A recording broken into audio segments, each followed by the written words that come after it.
जी, नमोस्तु नमोस्तु नमोस्तु। मैं 2 लाइन गा देती हूँ, फिर अपना क्वेश्चन रखती हूँ।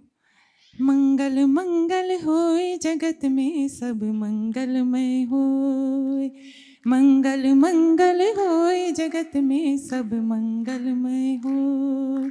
इस धरती के हर प्राणी का मन मंगलमय होए, इस धरती के हर प्राणी का मन मंगलमय होए, मंगल मंगल होए जगत में सब मंगलमय हो। धन्यवाद। गुरुजी, मेरा एक क्वेश्चन है, वो जो फिल्म दिखाई थी आचार्य श्री का, जिसमें बताया था कि वो सौधर्म इंद्र का पद उन्हें प्राप्त हुआ, तो जैसे उनको तपस्चरण दिगंबर अवस्था में उन्होंने इतना घोर तपस्या करके और वो वापस उतना बड़ा वैभव, तो वो देख के मुझे थोड़ा सा ऐसा लगा कि अरे ये क्या है एकदम से, तो इतने वैभव में वापस वो चले गए। बहुत सुंदर। देखो, जब हम किसी लंबी यात्रा में जाते हैं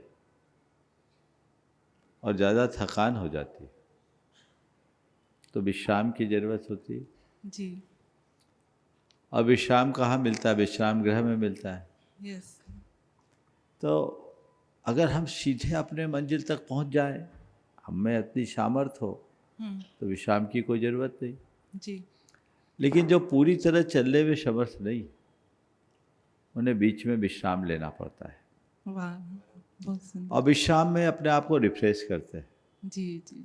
स्वर्ग आत्म साधकों का विश्राम गृह है, विलास स्थल नहीं।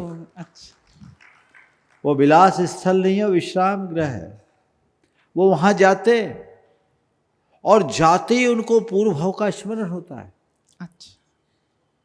और जाति स्मरण के बल पर वापस अपने भीतर सम्यक का प्रकाश करते हैं और मन में एक ही भाव रखते हैं कि कब मेरा ये भाव पूर्ण हो। अच्छा। और मैं साक्षात मनुष्य जन्म पाकर निर्गंत होकर कैवल्य को प्राप्त तो मतलब उनको ध्यान में रहता है पूर्ण। अच्छा। भले वो त्याग नहीं कर पाते लेकिन उनका ध्यान वही होता है। तुम्हारा श्री इसीलिए वो भोगों में रत होने के बावजूद भगवान की भक्ति में लीन होते हैं। समो शरण में जाते हैं, कल्याणकों में जाते हैं, अकृत्रिम जिनालियों की वंदना करते हैं। उनके लिए कहा है तलवर ग्रहित पुरुषवत।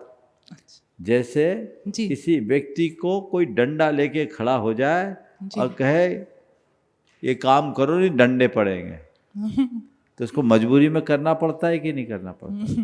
तो ऐसे ही कर्म चारित्र मोहिनी का वो डंडा लेके खड़ा है, वो करा रहा है। द्रव्य क्षेत्र काल भाव वैसा है, लेकिन ऐसे जीवों की परिणति अलग होती है। हाँ, मतलब ये काल का प्रभाव है कि उनको वहां जाना पड़ा। और ये काल का प्रभाव नहीं है जी, ये कर्म की परिणति है। और है सो है जी। स्वर्ग अटकाव है, भटकाव नहीं। किसके लिए? आत्मज्ञानी के लिए। जी जी। आत्मज्ञानी स्वर्ग में अटकता है और अज्ञानी भटकता है। तो जो भेद विज्ञान के संस्कार हैं वे वहाँ भी काम आते हैं। आपने बहुत अच्छा सवाल किया। ये भाव उठना चाहिए कि सब छूटने के बाद वही मिल गया।